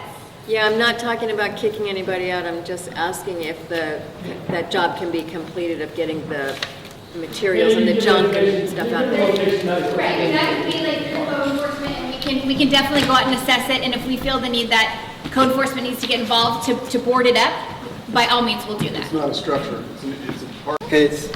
I got 14423 Spangolo Yard over here, which was the giant dump of Walnut Grove. Everybody knows where all the boats were. I leased the yard and we cleaned it up. Code enforcement came in and hit the owner up and says you had to do all these things. And the one thing that they wanted us to do was put slats in the fence. And we're one of maybe 3 yards in the area that have slats in the fence. And we're trying to get everybody else to put slats in the fence because they're such a pain in the ass to put in. But we just got hit for $100,000. We just got stolen from here about a month and a half ago in our yard right here. So nobody could see in why these guys went in and stole out of our tool van for $100,000 worth of stuff. So they were there, we figured, with the Sheriff's Department help, we came up with this. They were probably there for a good 3 hours.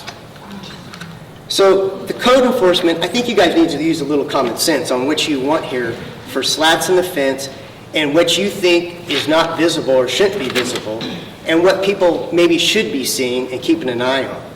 That's the relevant standard. So it is what it is. It's a big problem. Okay. I mean, it's fair a enough. big problem for what we've got around here. Okay, fair enough, and I'll look into it. This stuff is, and another thing, and I don't know this for a fact, so I'm not a convict, but the word I got from a convict that just got out of jail is, there's 3 places to go when you get out of jail. Clarksburg, Courtland, or Walnut Grove now. Ileton's off the list because you guys have hit that pretty hard, and they know better right now. But the rest of those 3 towns are on the go-to list because there is no presence there at night. Wow. And that came from 2 people coming out of the system. So what you guys can do that would help yourself tremendously is if you see these people out at night, call us. Because the more calls for service, the more we're going to be out here. I mean, yeah, it's not good that there's people out here. However, you need to call us. The community needs to call us. We need to know so that way we can start, we're out here a lot more. And we're start answering your calls for services. We don't know this is going on. And we can't, like I said, we can't help you. So if you see these people out and about, please call us. If they're looking suspicious, please call us. If you see, ring your phone off the hook. Ring it off the hook. These deputies know what's going on right now. And I will get with you guys after this meeting, and we'll have a one-on-one about this. But right now, as we speak, there is people in lots out here. Tonight, they will be out milling around anywhere from 1 to 4 o'clock is when they like to be out. And they're around town on bicycles or in pickups. They got kayaks in the back of their pickup. They're trying to steal off of boats and everything else. There is more going on underneath your guys' nose than what you know about. And if you check into your deputies, they know these names that I've been giving them. They know these names. And they say, our hands are tied. We can't catch them in the act. But this stuff is going down. But to have this through the correctional facility, that 3 towns in our community are the go-to place for these guys, this is crazy. I mean, these guys are walking down the... For 2 years, I've never heard that.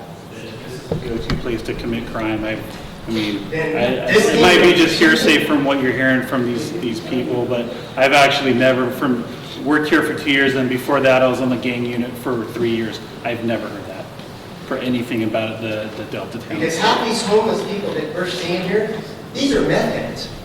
These guys are meth heads. These guys are drug. They're stealing anything. I mean, that $100,000 worth of stuff, it'll take me $1 million to replace all that stuff and all the time. But they sell it for pennies on the dollar. And that is right on Walnut Grove, Thornton Road. That's a main thoroughfare. And they busted through the front gate. This is happening right underneath our nose. Every night there is somebody coming in. There is drugs being focused from Oakland right into the projects right here in Walnut Grove. I mean, when do you see a ghetto car with gold rims and stuff coming around the Delta? You don't. It's coming from Oakland. It's coming from Alameda. It's coming from that area down there. And they're bringing this stuff up here and dropping this stuff off. We got to start paying attention at night to what is going down around our community. When something is not right, and you don't feel it's right, it's because it's not right. People aren't out at 1 o'clock in the morning. If they are out at 1 o'clock, they're going somewhere. They're not milling around. They're not parked down at the library trying to hook into the Wi-Fi so they can hook up to their drug deals. Wait a minute, I have used the Wi-Fi at the I know. Okay, that's all good. 2 o'clock in the morning. It's great. But that's what they were doing until I think they shut that down. Not everybody. I think they shut that down. we hear your concerns, we hear what you're saying. The best thing would be is to call. I know you may be friends with officers that work out here, but the best way to get that information out is to call the sheriff's department. If it's an emergency, something that needs to be handled immediately, please call 911. If it's something that is not an emergency, please call the 874-5115. It goes straight to our dispatch. Because what happens is if you it's kind of like phone a friend. If you tell somebody, that word might not get out and it might not get documented the appropriate way from you, right? So by calling our comm center, our dispatch center, that information comes straight from you, and it can be tracked and it can be followed. And our crime analysis unit can use that to put the information together and develop a plan, okay? So that's why it's important for you guys to call. And I mean, you can talk to your buddies all you want, but please call our communication center so we have this information documented. And license plates. 874-5115. I got all their license plates. I gave all their license plate number to the sheriff. And you know what? Nothing gets done. It's plain and simple as that. I've given the cops every license plate number to every drug dealer around here, and not shit gets done. So you know what? I don't want to hear about the bullshit no more, because that's all it is bullshit. I mean, you come and you go and you drive by the parking lot and these drug dealers out there all the time. So we had an incident in Walnut Grove where a homeless person living on a around town with their stereo going boom, boom. Your time's up, thank you for coming. Yeah, that's the drug dealers right A there. homeless person with a wife and a child living on a boat shot someone in the head with a flare gun. Carry a gun. I believe he was arrested. He was arrested, it was on a Friday, and he was back out on Monday, back in town, a threat again. But my biggest concern is that, with that situation is, we found out in the following week, after he was arrested, taken to jail, his wife was cited, he had to go to court for the citation. They had a child with them who was endangered. We understand that the sheriffs were aware of this because the people had been in Ileton, had gotten in trouble in Ileton, went up to Clarksburg, got in trouble, went up to Freeport, got in trouble. Now they were down in Pittsburgh getting in trouble with the flare gun, shooting again. What bothers me is, as a firefighter, we were approaching this person on the dock. We had no idea this guy was armed, he was dangerous, and yet sheriffs knew from Ileton, Clarksburg, Freeport. They knew from all the previous incidences, and we had sheriff with us. And I felt like we were in danger because no one said to us, hey, that's a bad guy. He's been in trouble in all these places. And after we got rid of him in Walnut Grove, he went back to Ileton, spent a little time there, got in some more trouble, and he was cited in Pittsburgh for shooting people in the Pittsburgh Marina with a flare gun. Now, some of this may be hearsay, I don't know, but it's a rough situation. If you guys can tell us when we've got a problem, we'll watch it better. I know damn well that when I went down that dock to talk to the guy, I had no idea that he could reach in there out of a shoulder holster. He pulled out a flare gun and he popped somebody in their forehead. I can't understand why that guy, why he got out in 3 days. I can't understand why, Probably bailed out, which is everyone's entitled to bail. His bail is probably somewhere between $5,000 and $10,000, which is you have to pay 10%. But I mean, isn't this an attempted murder? I think they cited him for, he was arrested for assault with a deadly weapon. I know that case. Okay. Well, it was a very scary situation for us. Before that, he was holding the child by the leg, dunking its head in the water. Oh, my God. In front of the sheriff? Not in front of the sheriff, I didn't hear that. No one took the child away? No one took the child away. CPS was probably called, and it's their call, it's not the CPS was called by 3 people in our town because one of them was also panhandling with the child in a strap on her front. She was out in traffic panhandling. And I know that at least 3 people in town had called CPS. They went down on the boat, determined that the child had adequate, minimal That's needs. CPS's decision, we don't get involved in that. Whenever there is a child involved, we are mandated, as mandated reporters, to notify CPS. I am CPS also is a different- mandated. CPS is a different agency than what we are, and they do their thing and we do our thing, and we don't have any control over whether or not Yeah, we may think that the kid doesn't belong there, but unfortunately, you can't tell CPS that you have to take that kid. They have to make that their own decision. And I understand sometimes, that. to be honest, it sucks. Any help you can give us in interacting with CPS, because we've called them on. I also am a mandated reporter, and as you all know, I take that seriously. And, any help you can give us. I'm looking for positive answers, not just bitching and moaning. If anything you guys can do to help us is greatly appreciated, because we're trying. The only thing, just consistency would probably be the best, the same for us too. I mean, sometimes we're on hold for 45 minutes trying to get a hold of a CPS worker. So it's just as frustrating for you guys as it is for us too. We're kind of in the same boat. But the thing I would suggest to you is just be consistent and just keep calling and calling and calling. I know it gets tiresome, but that's the only way the squeaky wheel gets the grease. I'm happy to do it, but my only actual concern is, please, if the sheriffs know something, tell us. I'm just glad I didn't get shot in the head with a flare gun because I charged that vehicle too. I went down there to try to get the guy off the dock. I had no idea I was dealing with a dangerous guy. You guys don't do that. What? Just let us do it. I just prefer you guys don't do that. Well, I prefer you do it too, but when we get a call for a child in danger and we go down to investigate, we don't take the time to, We can talk about like department-specific stuff, like if you tell you how Metro does stuff like that, we can. Do you guys have meetings? Don't you guys meet, the sheriff and the fire department? You don't have like collaborative meetings? To be quite honest with you, we had a call for a 5150 and we called for 909S backup, and the response we got is, I swear to God, none available. And we asked back, how long? And they said, none available indefinitely. Now, that's not the only time I've had that happen. I go on a fire call and we ask for a backup, and I understand you got two cops between the Antioch Bridge and Freeport. I sympathize totally, but from our standpoint, we ask for a backup, we don't get it. Once in a while, they'll send us a chip, who's not really supposed to do that, but they'll send us a chip because he's the closest cop, closest thing to a cop. Sometimes it's one of those things where, like you said, there's only two of us, and we're at somebody's house dealing with some sort of issue there. We can't just say we have to go. But when you guys saw that sailboat parked at our dock, and you knew that this guy had been up and down the river, and he was a dangerous dude, I wish somebody had said, hey, fire, that guy, you gotta watch out for him, because he's scary. And he was. I can't believe he didn't kill that guy. We'll talk offline.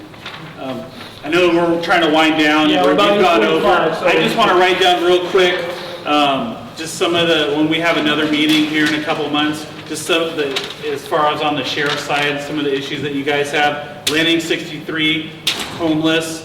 Is there another one? I know CHP is dealing with the traffic stuff. We talked about, residents on boats, at public docks, private docks. Could you just clear up for us, if we're out on the waterways and we just see somebody suspicious tied up along the bank somewhere, is that your jurisdiction as well? Yes, it's in Sacramento County. We do have a boat unit, and they work 7 days a week. They work during the day. So. What do you do about abandoned boats? There's been 3 So, on Georgiana Slough. This is finished. So call, and if it's something that the Marine unit can handle, it'll go on their list of things to handle. They are backed up. Abandoned boats, there are hundreds in the Delta. They're on this list that we have that in Sacramento County. They're towed based on when that complaint has come in, and the officers go out there. They have to put a 30-day sticker on the boat. It's sitting in the slough or in the waterway, and then they can go back and tow it. But those take to be honest, it takes a process for them to be towed. It's not like towing a car. If you see a car parked on the street and it's missing all its tires, we can tow it immediately. Boats are a little bit different. They do take a little bit of time. They are being worked on. It's just a lot slower process. And I do just want to say thanks to you guys. I know I'm here tonight. I didn't want to take up a lot of time because I have so many things that have been going on in town. But I just want you to know I've had to use your services multiple times, unfortunately. I'm kind of on first name basis with a few of the guys that come out and do reports and things like that. But I just want to say thank you, and I'll just keep doing it with you. Anything else besides these two for the sheriff's side? Landing 63, homeless. I had a question about nighttime. Do you guys ever do any routine patrol at night out here? Yes. Or is it only when you're called out here? They're out, but we have to split our time, and to be honest with you, Freeport, Courtland, Hood, here, Ryde, Isleton, Sherman Island, Brandon Island, Gulf, and Ranch Street. I live over in Clampatrack. It's quite a drive. In the back of Clampatrack, and at night I can hear out of my window people partying, people laughing, burning rubber. A motorcycle at 12:15 every single night drives 150 miles an hour down to Isleton. I can hear them all the way to the Isleton Bridge. Yeah. And I mean, but I'm just wondering. All you have to do is please put in a call. So if the deputies are driving around in the Gulf or in Isleton or Brandon Island River, they know to drive a bigger meeting. But to have a random unit just out here patrolling is very rare, right, at night? Well, like you said, it's random. So when that moment of time hit where it's random, that randomness Isleston, or that randomness Gulf, or that randomness Freeport. It just please call. If you guys see something going down, please call. When they are picked up, the homeless are picked up, do they go through some kind of program? Because a lot of these homeless, I mean, they have mental issues, drug addiction, and just moving them from one place to another, and they're just coming back to the same place. Do they have to go through a program? No, they do not. It's all voluntary. We cannot force somebody unless they meet like a 5150 criteria, and we take them for a mental health evaluation, or if they're arrested for a crime. If they do not want to go, they do not have to go. Okay, they are not forced to go. They are strongly encouraged to go. We provide them resources to go. However, if they're not ready to accept those resources, they don't have to, unfortunately. You know, we try to encourage them as best we can, and sometimes we have to contact them 2, 3, 4 times, and then by the 5th time, they're ready to go to rehab. Sometimes they're not. That's one thing that is difficult in this line of work. You know, you can't force somebody to go to a program. You can't pick them up in our car and drive them somewhere where they do not want to go. Okay? Yeah, because our main office is in Galt. We're South County Services, and we work with a lot of the homeless there in Galt. And I know that they lived by the creek, and they were all showing up after the big cleanup. They were all showing up to our office, picking up emergency food and blankets because all their belongings got taken. So I'm just thinking, what is it helping? I know you're picking them up, but they're just moving to another location. Right. So is there like a program that could be in place that could help them maybe relocate? Well, they have to want to help themselves. If they don't want to, you can't make people these And we days. also have satellite offices here in the Delta, and we've been working all the Delta Loop, the Happy Marina, and Ileton at the trailer park. I mean, there is a lot of people that, you know, they help each other. Right. So they camp out behind the tents, and there's a lot of people out there, and, you know, it's just sad the way that, you know, they get moved from one side to another. And that's why we try to offer them as many resources as we can. And if we're able to get them into housing, if we're able to get them into counseling, if we're able to get them into rehab, that's what we want to do, because we want to minimize the people out here. Yes. But like my sergeant said, they have to want the help. And that's what it comes down. It's their decision. And part of that Galt one, I'll always remember, there was a guy that was living in that canal just a few months ago, and he was a retired iron worker, had a retirement from the Iron Workers Union, but he did not want to live in a house. He just wanted to live out. Yeah. And we can't force him to go live in a house. He wants the homeless lifestyle. So that's, you can't just make, you know, it'd be nice if we could, because then we could put people all in homes, but we can't. What agency are you with South County Services. And we do have bus passes for the Delta, bus passes and gas vouchers. And I know that's a lot of help, because a lot of the people that are stuck in the Delta is just because they don't have any transportation or they don't have money to move around. So we're trying to get out as much as we can. Our main office is in Galt, but we are in Ileton on Tuesdays, Walnut Grove Thursdays, and in Courtland on Wednesdays. Yeah, I have my flyers and everything. Yeah. And that way maybe we can kind of get it out and work within the community. And then we also, as the Sheriff's Department, can liaison with you too, to see if your services can be helped for the people out here. Yes, okay. we work with the Galt Police. Perfect. And, you know, we work with Crisis. Well, thank you very much. Mark, the last one. 2 questions on code enforcement. Roosters in residential areas and barking dogs that seem to be neglected barking dogs that, you know, you call them in, they stop barking for about a week and then they start barking again every night. Roosters are legal now in residential areas. Are you kidding? No, chickens. Chickens. Excuse me, not roosters. No, roosters. Roosters still call. Roosters you call. That they cannot have roosters in residential areas. Okay. Yeah. What's that?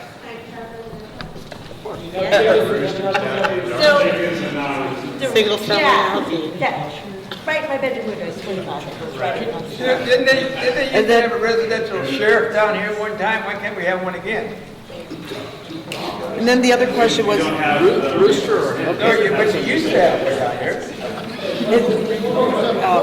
I feel like we've left parking enforcement out of the conversation Oh, tonight. boy. So is it possible to ask the parking enforcement officers to use a little common sense and discretion? Please. If a trailer is at a job site and it is detached from a vehicle because it's being used, the vehicle had to go get another piece of equipment to complete the job, should that trailer be ticketed on a street that services 7 homes? There is no traffic, there is no parking problem. It's just the letter of the law, you can't have a detached trailer on the street. Yeah. It doesn't make sense. I did the phone hearing.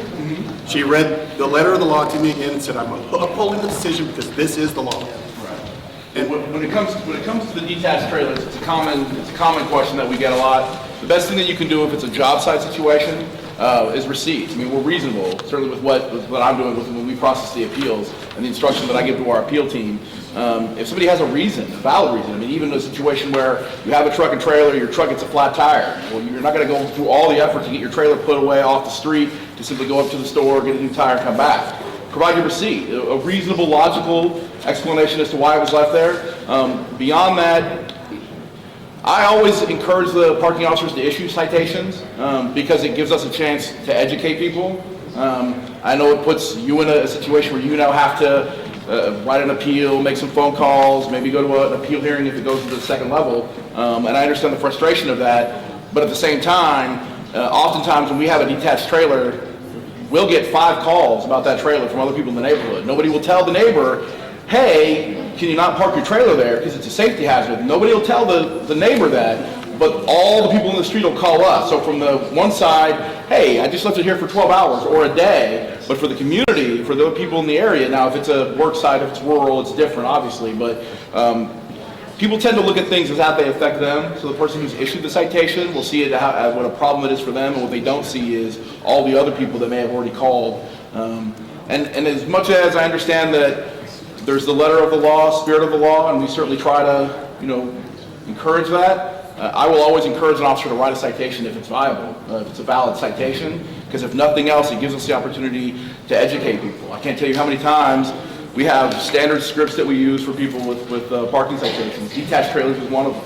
And we have it prepared, a thing that we read, and sometimes, unfortunately, if the call volume is high, we don't have the time to stop and hear you out as much as we should. But sometimes it's luck of the draw. If you call on a busy day, you're going to get not quite the customer service that you would get if it was a slower day. So the answer is no. The answer is, when it comes to writing the citation, it's always the officer's discretion. If it's within the realm of it's in the letter of the law, then it is a ticket they can write. Yeah, absolutely.